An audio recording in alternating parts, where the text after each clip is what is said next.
പണ്ടൊക്കെ പ്രകൃതിയിലേക്ക് നോക്കുമ്പോൾ തന്നെ മനസ്സിലാവേനിട്ടോ ഓണക്കാലാവാനായിന്ന്. കാരണം എൻ്റെ വീടൊരു വയലിൻ്റെ അടുത്ത് ആയതുകൊണ്ട് തന്നെ വയലിൻ്റെ നടുവിൽ ഫുള്ള് മഞ്ഞപ്പൂവ് ഉണ്ടാവുക. മഞ്ഞപ്പൂന്നാട്ടോ ഞാൻ പറയാ, എനിക്ക് ആ പൂവിൻ്റെ വ്യക്തമായിട്ടുള്ള പേരറിയില്ല.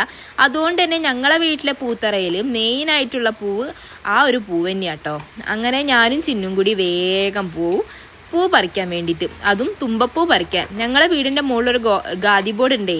അപ്പം ഗാദി ബോർഡിൻ്റെ പാറേൻ്റെ മുകളിൽ ഫുള്ള് തുമ്പപ്പൂവാ. അങ്ങനെ അങ്ങന്നും ഇങ്ങന്നുള്ള കുട്ടികളൊക്കെ കുറേ വരും, എല്ലാവരും കൂടി ഇരുന്ന് പൂ പറിക്കും. അപ്പോഴേക്കും ഗാദി ബോർഡ് വിട്ടിട്ട് കുറേ ചേച്ചിമാർ പോവും. ഒരു വരി പൂ പറിക്കുമ്പോൾ പൂപ്പൊലിപ്പാട്ട് പാടണം. അങ്ങനെ എല്ലാവരും കൂടി 2 വരിക്ക പാടി അവിടെ നിർത്തും. അതിനുശേഷം ഞാനും ചിന്നു ഇറങ്ങും. അപ്പുറത്തെ വീട്ടിലും ഇപ്പുറത്തെ വീട്ടിലും ഒക്കെ ഉള്ള പൂക്കളും ഞങ്ങൾ അതിൻ്റെ കൂടെ പറിക്കാറൊക്കെ ഉണ്ട് കേട്ടോ. അതും ഒരു കാലം. അപ്പം എന്തായാലും ഞങ്ങളെ മക്കളെയും കൊണ്ട് ഞങ്ങൾ ഈ പ്രാവശ്യം പൂത്തറ ഇടാൻ പോവാട്ടോ. ഇവിടെ എല്ലാ പ്രാവശ്യവും പൂത്തറ ഇടും. എൻ്റെ വീട്ടിലാകുമ്പോൾ അമ്മ പൂത്തറ അങ്ങനെ ഇടാറില്ല. അമ്മ നിലത്ത് ചാണകം തേച്ച് തരും ഞങ്ങളെ മുറ്റത്ത്. എന്നിട്ട് ഞാൻ അവിടെ ഇനിട്ടോ പൂ ഇട്ടീനത്. ഒരു ദിവസം ഞാനിടും, ഒരു ദിവസം ഇട്ടാട്ടിടും. ഇല്ലേ പിന്നെ കച്ചറയാവുമല്ലോ.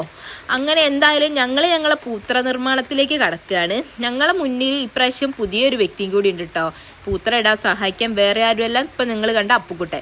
അങ്ങനെ ഇതാ മക്കളും ഉണ്ടേനിട്ടോ ഞങ്ങളെ കൂടെ ഇപ്രാവശ്യം പൂവിടാൻ വേണ്ടിയിട്ട്. ഓർക്കാണ് ഇങ്ങനത്തെ കാര്യങ്ങളൊക്കെ ചെയ്യാൻ ഭയങ്കര ഇഷ്ടമാണ്. പ്രത്യേകിച്ച് ചളി കളിക്കും കൂടി ചെയ്യാലോ.